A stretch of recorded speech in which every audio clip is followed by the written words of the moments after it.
Hey y'all, what's up? Welcome to Mahogany Sweets. So I wanted to come and talk to y'all, but just my last video talking about this because my content ain't even supposed to be on this anymore. But I wanted to speak about Drake and his fall was already preordained. If you go back to first person shooter video, it told you everything that they plan to do to Drake. Right? This is minus Kendrick. I'm talking about the industry, the occult, which runs the industry, and how they will do a mock ritual and symbolism, right? And words and such like and things like that to manifest what it is they want for the real thing. So everything that Drake is going through right now was already told in first person shooter if you look at the video. Now I do not have the video at hand, but I do recall it because I paid attention, I watch this stuff, I know this stuff or whatever. So in first person shooter, Drake is sitting there with JCole playing chess. And if you pay attention, Drake had lost and his king was knocked over onto the ground. I knew right then, like, oh, they about to bring him down. So it was just a wrong move for him to not be paying attention to what was going on around him and get into that beef with Kendrick. But anyway, so his king was knocked down. Now, this is what they could have did. He might have been so prideful, right? Ego, or just thinking like, oh yeah, I feel in myself I'm bigger than him and everything like that. I'll let my king be the one to get knocked down. Or what they could have did was do multiple scenes of that, which each one king being knocked down to throw him off, right? But I don't think he's that smart that he would have catch it. I think they did the one scene. His ego felt he could not fall. So he was okay with them knocking his king down. They was telling us then that they were about to knock him down. And then you go through the video and everything like that. It shows a back and forth, all right? Two greats, two goats doing a back and forth. They with the basketball thing and all of that. Well, that ball could be represented, which you can consider this a reach. I'm fine with you if you do. The chess thing with the king was not a reach. But anyway, the back and forth between an elite MC, the battle going back and forth. But that might not have been preordained. Oh, I want to tell you another aspect about this too, because I think JCole was in on the setup. But anyway, I'm gonna get to that part. I just want to finish breaking down first person shooter video first. So when you get to the end of that video, didn't Drake come down in the elevator or was he going up? Anyway, I don't remember. But when you get to the end of that video, it's a statue of Drake, right? Ego will make you, and pride will make you not pay attention to the symbolism that's going on. But it's this huge statue of Drake, and it's helicopters and everything. Like, we caught you, all eyes on you, all eyes on you. We're bringing, you know what I'm saying? You're the target. You are the villain, right? So it's this huge statue. Helicopters and lights are all on it as if FBI coming in, right? Maybe some trafficking and stuff going on. But anyway, so they showed the symbolism of what they were about to do to him. And that symbolism in that video was a mock ritual that they did witchcraft on to get it to manifest in a way that they desire for it to be. It showed that he was a target. That you big, but you were being brought down. Drake ain't pay attention to these videos. I'm telling you, if y'all pay attention to videos, to symbolism, know how the occult work with the black and white, the duality, the checkerboard, the all of it.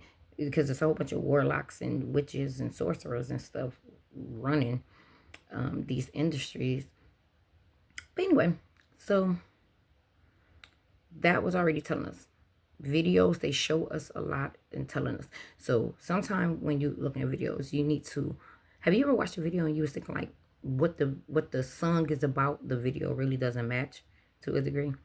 That's because there's other stuff going on and that they are trying to speak and show and tell each other, as well as indoctrinate the viewer as well. You get what I'm saying? So anyway, in videos, symbolism, they show you and tell you. It's right there in plain sight. What's going on, what they doing, what their intent is, and all of that. So numbers matter, colors matter, artifacts, pictures, stuff that they have matters, you know? Have you ever noticed why you always see the ram or bull's horns in movies and videos? And because they're telling you who their allegiance is. They're in the occult. It's a cult, and they're doing occult magic. And where entertainers, rappers, singers specifically have to be careful at is what you speak. All of us, mankind, what we speak has life and power. It has life and death in it, rather. It's powerful, because God spoke and created the earth and light and everything. And him making us in his likeness and image gave us that power as well. It just ain't on the level he is because we are not connected to him the way that we should be. And we will misuse it. Like we're already misusing it and speaking death into everything and all kind of stuff. But anyway, so these rappers, they speak these things on wax, and it goes, the master one, right, the first one, it goes to a pentagram with witches and all of that speak curses and all kind of stuff over it. So what? So the master one makes all the copies. So that way everyone that goes out, well, that's how you used to be with CDs and stuff like that, but they still are doing this with just the music and content itself. They do witchcraft over it for people to fall under spells, speak curses over themselves, singing the lyrics, invite demons into their lives, all kind of stuff. So when rappers go on there saying certain things about themselves, they are actually giving an opening to the occult to use it against them, as well as just demons in general too. So a lot of them, as you know, have spoken their demise, their downfall in their rap lyrics. And then what do you know? Exactly what they said comes to manifest and comes to life and happens to them. So go back and look at First Person Shooter. Look at it from the lens of it telling you a story. Don't listen to the song part. Lock that part out. Just look at the video and piece it together. You'll see that it was a mock ritual for Drake's demise and downfall. Now, the other thing that I want to talk to you about is I believe that JCole was in on the setup. I think that Drake and Kendrick were about to go to war. They knew this day was coming because they have been all throughout their careers, their history, had an issue. And a lot of people, I want to point this out, a lot of people always be like, Drake took them on tour, ungrateful, right? This is what you need to understand. Certain stuff be politics and optics. He could take them on tour while on that stage say a lovely endearment speech about them and to them, but when they get off that stage, treat them like crap, okay? This happens all the time in the industry because they have big egos. They have a God complex about themselves. Drake, of course, has a God complex about himself. I'm not even going to name no any other entertainers because I ain't got time to argue with nobody. But anyway, so Drake turned around behind the scenes treating them like crap, right? Treating them like crap on that tour while they on that road. All of that. So anyway, just know that. Do not look at the optics or politics of, oh, well, I seen them with this person. They were smiling. They held their hand. Oh, they did this favor for them, stuff like that. No, the way that the industry works is it's all vultures, right? The newbies that come in, they are treated like crap, put through rituals and all kind of stuff, dogged out. And then what they do as they grow in the industry and new ones come in, sometimes they project that and do that to them as well because it was done to them. But anyway, I forgot my point. Oh, so I think that JCole and Kendrick relationship was much closer throughout the years, right? More of a connection. And I think that Drake, we know him, well, y'all might not know, but Drake is an opportunist. He connects himself to people who he feel can benefit him in the moment, and then he discards them. I think that he knew, okay, I'm coming to war with Kendrick. I'm going to put JCole in. So for JCole to go to war with me against him, right? Because if JCole, the other GOAT, and me, a GOAT in his own right, and pay attention to that. GOAT stands for greatest of all time, but double entendres, esoteric meanings and stuff like that. The GOAT also represents the Baphomet, the occult deity, which is actually a demon though, but anyway, Satan. That GOAT actually stands for, has a double meaning to it, that is demonic. But anyway,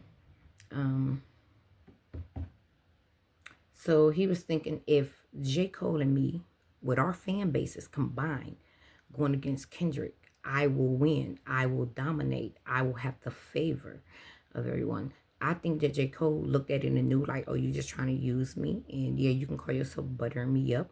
I'll come and do this tour and all that. But it's a rap, right? I think that Drake was probably talking with J. Cole about coming at Kendrick or whatever. J. Cole playing the game like, oh, okay, cool, cool. You ever seen, like, I grew up in the 80s. Well, actually, no, I didn't. I grew up in the 90s. But I was born in the late 80s. But I grew up in the 90s.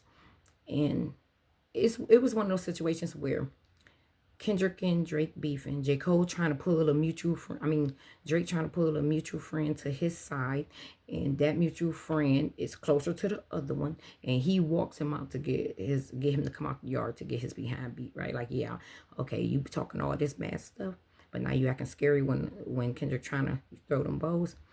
I'm gonna go ahead and let you get geeked up and think that I'm gonna jump him with you, and we gonna walk to the corner and y'all about to do a face-off, a one-on-one. So J. Cole walked Drake down to the corner so Kendrick could get his fair one, you know what I'm saying? 5 minutes with him, and he stepped back. I'm gonna step my hand back. So I believe that J. Cole was in on the setup, me personally.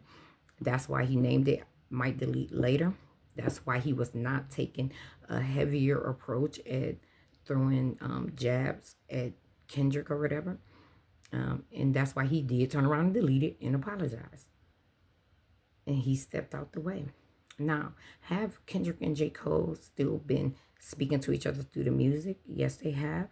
I think part of it is optics. I think the other part of it is because it's like, it's quite a few people who was in on the setup of getting Drake out of here from all his grimy stuff and moves that he had been making in the business for quite some time. But I think, I forgot what I was about to say. So, right. So I think that J. Cole was like, I'm not about to jump Kendrick.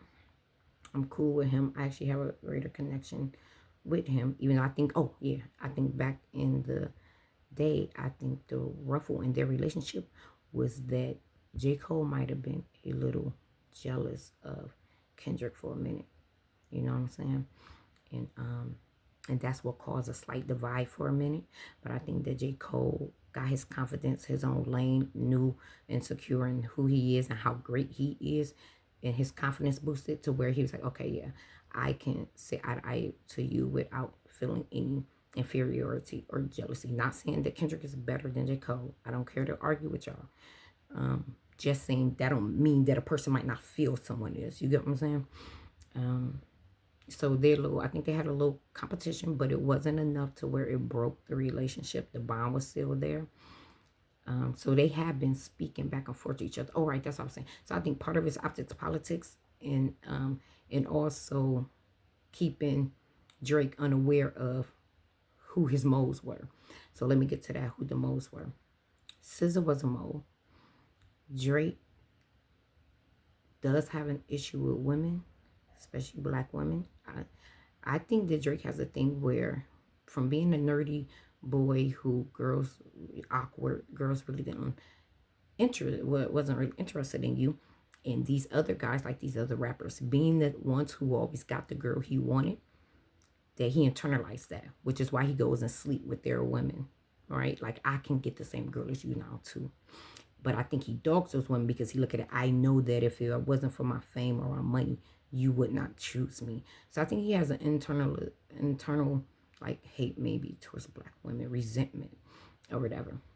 But anyway, so back to the setup. So Mose, SZA was one who he disrespected, treated poorly and all that, brought up insecurities. That's why Kendrick was saying, you body shame him, huh?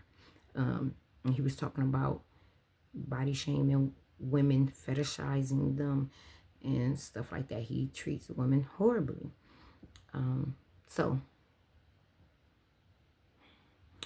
I think that Drake's ghostwriter was a mole. If y'all go back and listen to Drake's diss track, when it start getting towards the like third one and stuff like that. Even second, like I was listening to it and I'm like, crap, the stuff that it's saying actually applies to Drake. You know what I'm saying?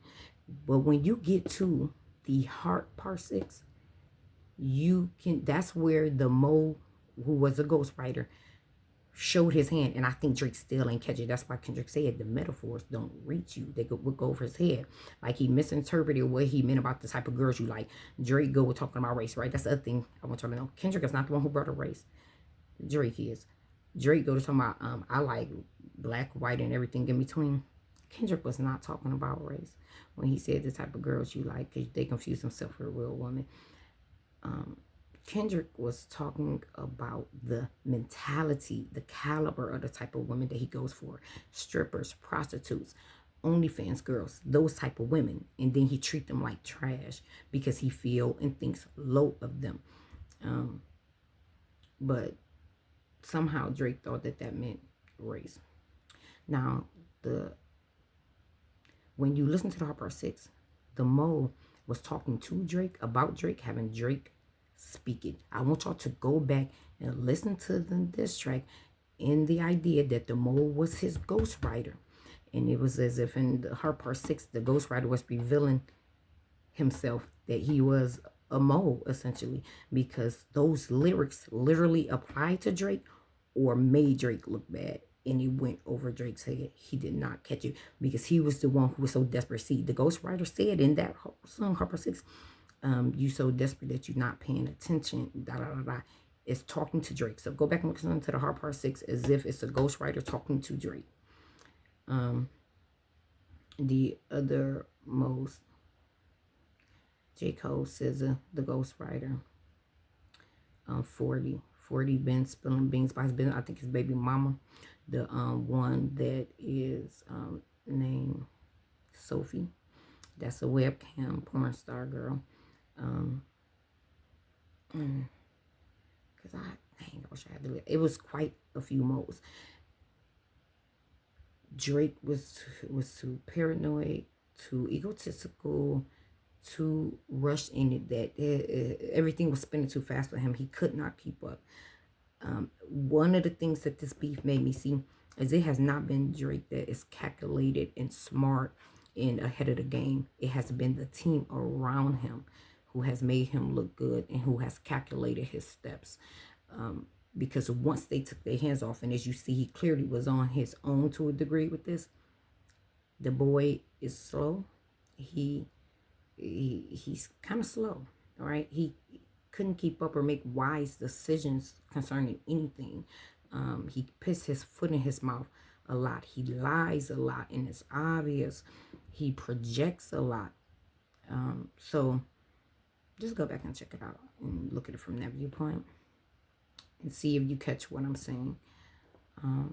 What else? So, yeah, that's about it. Oh, and his label. They were done with him. They were done with him. And this is what people got to realize. When they make you a star, they're the one who make you your own merit, your own talent, and get you there. But they created you such as like a Cardi B talentless. They love taking people who don't have any talent because that gives them more control and power over the person. Guess what? A person who actually can sing, can actually rap, can actually write, they're going to have a sense of confidence, security within themselves, and they're going to have boundaries. If you take a person who just looking for money and fame but don't have any real talent, they're going to swallow down anything that the powers that be tell them to do. Look at a Sexy Red. Look at a Cardi B.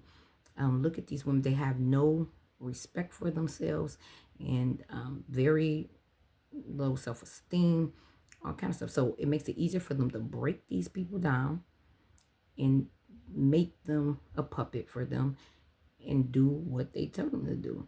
Put out whatever messaging, regardless of how demonic. See, you can get if a woman already selling her body, right, or showing her body to men for money, there's nothing that she ain't willing to do. There's no line she not willing to cross. So I can get you to go on stage misdirecting and misguiding young women, young ladies, children, and you not care because you're only focused about money. You seeking just fame and attention, right? So anyway, Drake, they built him. Drake's only talent was that he was a good actor. Drake has been playing the role of Aubrey. Aubrey has been playing the role of a rapper, a character that's a rapper named Drake all this time. They insulated him. They got the writers for him. They trained him on how to look, how to talk. As you see, he just goes and copies styles of black men. And Kendrick is making up that point. And this is the difference. Not like us. Oh, let me finish the first point. So they made him a star. I think Drake got so big that he forgot it was them who made him, and he started believing the hype about his own self, right? And so much hype and bloated and pride and narcissism that he did not even realize he was losing the fanfare that he had, and that they boosted up in the numbers and stuff, shoving him down people's throat and pushing him to give him the fanfare that he had. But he began thinking it's all me, or that I'm so big enough now that I could do it on my own without y'all. And that was what the fight was about with you and him and UMG. All right, his ego, his pride, his God complex, forgetting that they're the ones who made him and that he would not be if it weren't for them. And him demanding things that they said, oh, no, I think you need to step back. You tripping on your demands and your attitude and demeanor as if you have the power over us, when no, sweetheart, they had to show him. We the ones with the power. We made you, and we can destroy you. So that's what happened. They got into a war, and Drake is now finding out I'm not as big as I thought I was. That was them pumping me up. I don't have as much fanfare as I thought I did. I was just shoved down people's throats, so they tolerated me. I don't have as much power as I thought I did. I acted like a vulture throughout the industry, and now the wolves are coming after me, right? All kind of stuff. So that's what Drake going through. He has been humbled. He don't want to be humbled though, which is why he's still carrying on this fight that is just making things 100 times worse for him. I would say I think he does need to be careful, because we see what they do to people who fall out of line and think they've gotten so big that they can overpower the machine. The machine then eats them alive. Rest in peace to Michael Jackson. Rest in peace to Prince. Whitney Houston. Like, a lot of these stars have been blood ritual sacrifices, or have been taken off, and then just because of something internal, or them objecting to, or knowing too much, or exposing, revealing, and stuff like that. And then it turned like, okay, we're going to take you out, but we're going to also use it as a blood ritual sacrifice. So he needs to be careful on that end. It might be possible that Drake chose to take it to court so that, to kind of like tie their hands, like if anything happens to me, everyone to know that it was you guys, right? So he could be trying to use this as a defense mechanism to protect himself. Once he seen that they were taking protection, like they weren't going to protect him anymore. Because it's not that they are, like what Drake is saying about them boosting Kendrick numbers and all that, not like us was going to go regardless, okay? Not like us is global and massive organically, because there's so many people who that resonates with, right? Law firms. It's law firms who feel they ain't like us, right? It's families who feel them neighbors ain't like us, right? It's, of course, teams, sports and stuff like that, where they feel they not like us. Nations that feel they're not like us, and so forth. So not like us has transcended race, culture, genre and stuff like that, because so many people can resonate to having self-pride and unity and community to say they're not like us, whether that's not as skilled as us, not as good looking as us, not as poised as us, not as intelligent as us. So you get what I'm saying? So like schools, you got schools who feel like, that school ain't like us, we doing it better, greater. You get what I'm saying? So that's why people in India naturally love that song. That's why people in Africa naturally love that song. People in Australia naturally love that song. Now, when it goes to who's he saying not like us? He's saying Drake not like us. He's not like the culture. He's like, you gotta think about it. It's so many layers to it. Drake is from Canada. JCole and Kendrick are from America. That's already a divide in how a person. Guess what? Every nation has a culture to it, a heartbeat to it, right? That's different. And then when you go past just that nation having a certain cultural thing, you go to regions, then you go to communities, and then you go to races, sub-races, right? So we as Americans are different, and we have a different energy culture than Canada. We as Black, Latina, or Asian, or see, and that's regardless to race. You're American. You born and bred here. It's a certain type of energy that we have, culture that we have, and then you break it down and go deeper into layers of culture, from regions to race to class, or socioeconomic status and stuff like that. There's subcultures within the one culture which Americans have. So that was different. Then some people was talking about, oh, it's because he mixed, you hear white boy. No, JCole is also mixed with a white mother as well. The difference is JCole is from the soil. He's from America, so he is connected to the culture, born and bred in the culture. Just off that alone, it's a difference between him and Drake. Different country in the culture of it. JCole, he grew up around Black people, and as a Black man, identifying as a Black man, around Black men, living his existence as a Black man. Drake did not do that. Drake was in Canada living his life as a mixed Jewish man in Canada. So they are totally two different people. You know what I'm saying? So that's another reason why JCole, okay, I can bond with you on some aspects, but JCole looking at him like, you not like us. It's different. The cultures, the realities, the history and memories and what you were bred and raised in is completely different, right? And JCole did not have to pretend, did not have to deny or try to play or be one side. JCole confidently grew up as himself, a mixed child, but as a Black man. Drake has been confused about that all his life. He grew up as a white Jew boy. And yes, he is Black. Kendrick made it known that he was not talking about race when he was speaking to Adonis and said, you are a Black man. Carry yourself as king.